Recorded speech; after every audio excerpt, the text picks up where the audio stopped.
बिस्मिल्लाहिर्रहमानिर्रहीम। My name is doctor Faisal. आज की वीडियो के अंदर हम लोग डिस्कस करेंगे हील पेन के बारे में। अक्सर लोगों का सवाल होता है कि हम जब भी सुबह सो के उठते हैं तो हमारी हील के अंदर पेन होती है, या फिर हमारी मीडियल साइड के ऊपर पेन होती है, या लैटरल साइड पे पेन होती है, या हील की बैक साइड के ऊपर पेन होती है।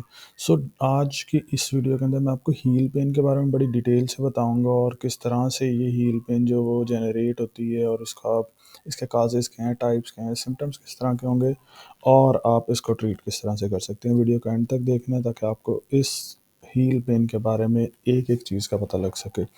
सो स्टार्ट करते हैं हम अपनी पहली टाइप के बारे में, and that is planter fasciitis। और ये सबसे कॉमन है, ये मोस्टली क्लिनिक्स के ऊपर जो प्रेजेंट होते हैं पेशेंट, उनमें ये बहुत कॉमन है। और उसकी रीज़न ये है कि ये जो आप नज़र आ रही है ना आपको यहाँ पे वाइट कलर की एक पट्टी सी नीचे की तरफ, इसको कहते हैं फेशिया।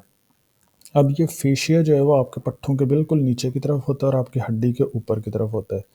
अब होता ये है कि ये जो फेशिया है, अगर इसके ऊपर किसी भी किस्म की इंजरी हो जाए, इसके ऊपर कोई प्रेशर आ जाए, या ये कट जाए, इसके ऊपर टियर आ जाए, या कोई प्रेशर आए, जिस तरह से हम बहुत ही सख्त किस्म के जब जूते पहने हुए होते हैं, तो ये पेन काज करता है और इसके ऊपर इन्फ्लेमेशन क्रिएट होती है। ये जो इन्फ्लेमेशन क्रिएट होती है ना, मेडिकल के अंदर इन्फ्लेमेशन के लिए वर्ड यूज़ किया जाता है जिसको कहते हैं टिस। सो आपने कोई भी ऐसी कंडीशन जिस तरह से आर्थराइटिस है, टेंडनाइटिस है, फेशियाइटिस है, बर्साइटिस है, जिसके अंदर टिस लगा हुआ है ना, ये इंडिकेट करता होता है कि आपको इन्फ्लेमेशन की वजह से है। सो अब यहाँ पे फेशिया के साथ लगा हुआ है ना, फेशियाइटिस। सो इसका मतलब है फेशिया की इन्फ्लेमेशन होती है। और प्लांटर जो है वो इंडिकेट करता है, जो हमारी प्लांटर सरफेस है यहाँ पे मौजूद फेशिया के अंदर इन्फ्लेमेशन है, that is known as plantar fasciitis। So अब होता ही है कि हम सख्त किस्म का कोई शू पहन लें, या फिर कोई हमारी इंजरी हो जाए, तो यहाँ पे प्लांटर fasciitis हो सकता है। अगर फ़र्ज़ करें कि अच्छा, एक इसमें आपको मैं थोड़ी सी एक चीज़ आपको डिटेल से गाइड करूँ, वो ये है कि अगर आप यहाँ पे गौर से देखें, ये जो आपको वाइट कलर के नज़र आ रहे हैं, ये सारे लिगामेंट्स हैं। ये हमारी हड्डी को दूसरी हड्डी के साथ जोड़ते हैं। तो पाँव के अंदर क्योंकि हड्डियाँ छोटे-छोटे टुकड़ों की तरह होती हैं, तो इसके लिगामेंट भी छोटे-छोटे से होते हैं। लेकिन ये जो नीचे लगा हुआ है ना, ये एक्चुअली में इसको प्रॉपर आप लिगामेंट नहीं कह सकते, लेकिन ये काम जो है वो लिगामेंट की तरह का करता है, यानी कि 2 हड्डियों को जोड़ने का काम करता है। बेसिकली है ये फेशिया। फेशिया बेसिकली हड्डियों को जोड़ता नहीं होता, लेकिन हमारे पाँव के अंदर जो फेशिया है, इसका बेसिकली जो काम होता है, वो हमारी बोन्स को इंटैक्ट रखना होता है। और दूसरा, अक्सर लोगों को आपने देखा होगा कि उनके पाँव बिल्कुल फ्लैट होते हैं, जिस तरह शोएब अख्तर के हैं, पाकिस्तानी बॉलर के। तो जिनके फ्लैट हो ना, तो उनका जो प्लांटर fasciitis है, उसके चांसेस बहुत ज़्यादा होते हैं, इंस्टेड के जिनकी कर्व्ड हों, ज़्यादा अच्छी कर्व प्लांटर सरफेस हो, उनके अंदर प्लांटर fasciitis के चांसेस कम होते हैं। सो आप, अगर आपको इस तरह की कोई भी कंडीशन है, तो आप देख सकते हैं कि आपकी क्या रूटीन रही है, किस तरह से हुआ है, आप इस चीज़ को असेस कर सकते हैं। अब फ़र्ज़ करें कि आपको ये वाली कंडीशन हो गई है, तो आपने इसमें कुछ एक्सरसाइजेस करनी है। पहली बात तो ये है कि आपने इसके ऊपर स्ट्रेचेस अप्लाई नहीं करने, खींचना नहीं है इस फेशिया को बिल्कुल भी। आपने इसको खींचना नहीं है।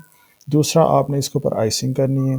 और थर्ड, आपने ये जो आपको पिक्चर में नज़र आ रहा है, आपने कोई भी बॉल ले लेनी है, टेनिस बॉल ले लें, या कोई सॉफ्ट सी बॉल ले लें बच्चों वाली, और उसको अपने पाँव के नीचे रखें, और इस पे बहुत ज़्यादा प्रेस नहीं करना, बहुत ज़्यादा ज़ोर से नहीं करना, लेकिन आराम-आराम से आप ये कर सकते हैं।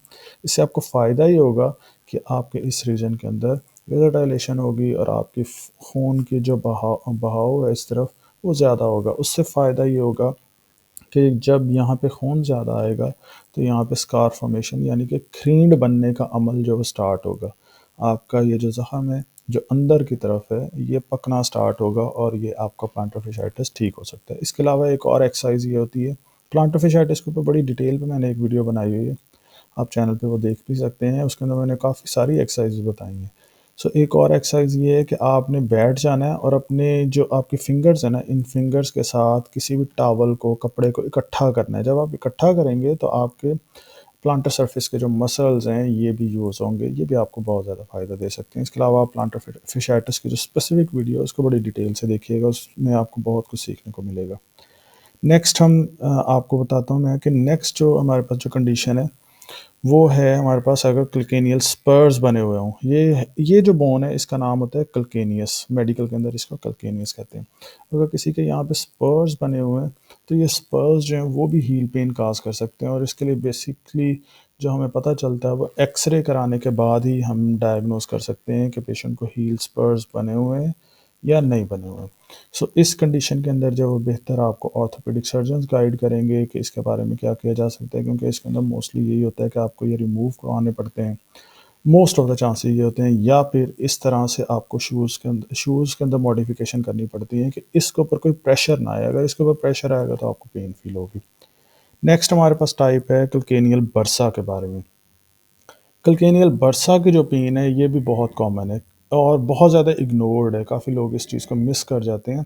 अभी आप अगर पीछे की तरफ देखें, यहाँ पे जो लिगामेंट लगा हुआ है जो कि दो हड्डियों को आपस में जोड़ रहा है, तो इसके नीचे यहाँ पे एक स्पोर्ट की तरह पड़ा हुआ है, कुशन सा पड़ा हुआ है, जिसको बर्सा कहते हैं।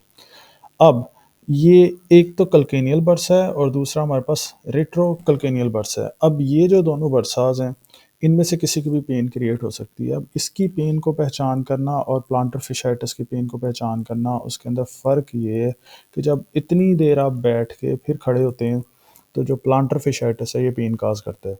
लेकिन ये जो बरसा है, बरसा की जो पेन है, इसके अंदर ये होता है कि जब आप नॉर्मली वॉक कर रहे हैं, अपनी एक्टिविटीज़ कर रहे हैं, तो एक्टिविटीज़ करने के साथ आपको बरसा के अंदर पेन होती है। अब इसके लिए जो टर्म यूज़ की जाती है उसको कल्केनियल बर्साइटिस कहते हैं। अभी मैंने आपको बताया ना कि टिस का मतलब क्या होता है।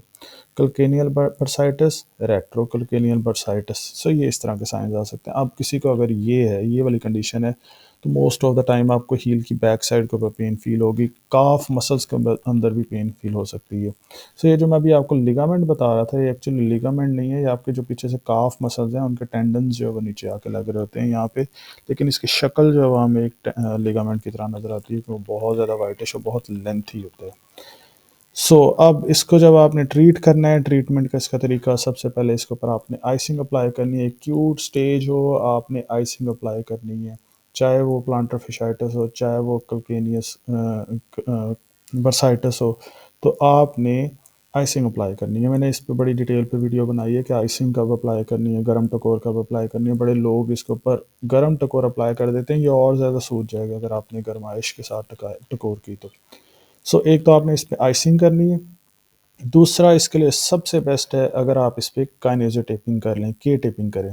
अगर आप इस पे के टेपिंग करते हैं तो इसके साथ भी आप अपने बरसा को बचा सकते हैं कि उसके ऊपर किसी भी किस्म की फ्रिक्शन ना क्रिएट हो। इसके अलावा आपने कोई इस तरह की फ़ोम ले लेनी है जो कि अपने शू के अंदर ऐड करनी है। इससे ये होगा, इस ये थोड़ा-सा लिफ्ट हो जाएगा।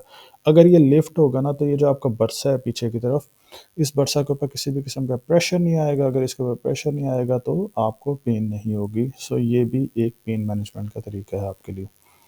लास्ट हमारे पास जो टाइप है जो हील पेन काज करती है, वो हो सकती है यूरिक एसिड की वजह से। अगर आपका यूरिक एसिड कंट्रोल नहीं है तो आपको हील में पेन होगी, और इस हील में पेन होने की बहुत बड़ी रीज़न यूरिक एसिड की एलिवेशन है। अब इसको अगर आपने ठीक करना है, एक तो है कि आपके फिजिशियन आपको गाइड करेंगे कि किस तरह से आपने यूरिक एसिड को मैनेज करना है, उसके लिए डिफरेंट मेडिकेशन होती हैं, यूरिको वगैरह। लेकिन आप बेटर ये है कि आप अपनी असेसमेंट करा के फिर ही मेडिकेशन लें, क्योंकि मेडिकेशन को अगर आप डायरेक्टली लेंगे तो वो सही नहीं है, उसके साइड इफ़ेक्ट्स भी होते हैं। सेकेंडली, आपने जो चीज़ इम्प्रूव करनी है वो है सबसे इम्पॉर्टेंट, और वो है आपकी डाइट। डाइट जो है, अगर आप अपनी डाइट इम्प्रूव कर लेते हैं और यूरिक एसिड वाली जो खुराक है उसको थोड़ा कंट्रोल कर लेते हैं, अब वो कौन सी खुराक है? अब उसमें बहुत सिंपल सा तरीका है इसको याद करने का, और वो है पालक, टमाटर, दाल, गोश्त, मछली, मुर्गी, अंडा। ये जो डाइट है इसको आपने कंट्रोल्ड करना है। पालक, टमाटर, दाल, गोश्त, मछली, मुर्गी, अंडा, आपने इसे कंट्रोल करना है। हो सके ना लें, अगर आप लें तो आपने कम से कम लेना है, ताकि आपका यूरिक एसिड एलिवेट ना हो। अगर यूरिक एसिड एलिवेट नहीं होगा, आपकी हील के अंदर भी पेन नहीं होगी। और यूरिक एसिड की पेन टिपिकली सिर्फ हील के अंदर नहीं होती है, पूरे पाँव के अंदर हो सकती है, टोज़ के अंदर बहुत ज़्यादा हो सकती है, तो ये सुइयों की तरह चुभती है। और ये इसके लिए आपको यूरिक एसिड का टेस्ट कराना पड़ेगा। उससे आपको पता चलेगा कि वाक़ई आपका यूरिक एसिड रेज़्ड है या नहीं। अगर नहीं है तो फिर आपको या प्लांटर फिशाइटिस है, या क्लिकेनियल स्पर है, या बर्साइटिस है। इनमें से कोई भी कंडीशन हो सकती है। आप नीचे कमेंट्स में बताएंगे कि आपको कौन सी कंडीशन है, आप शेयर कर सकते हैं, और इस वीडियो को भी आगे शेयर करना है ताकि लोगों को इसके बारे में इंफॉर्मेशन मिल सके। Thanks for watching this video. Please subscribe to this YouTube channel.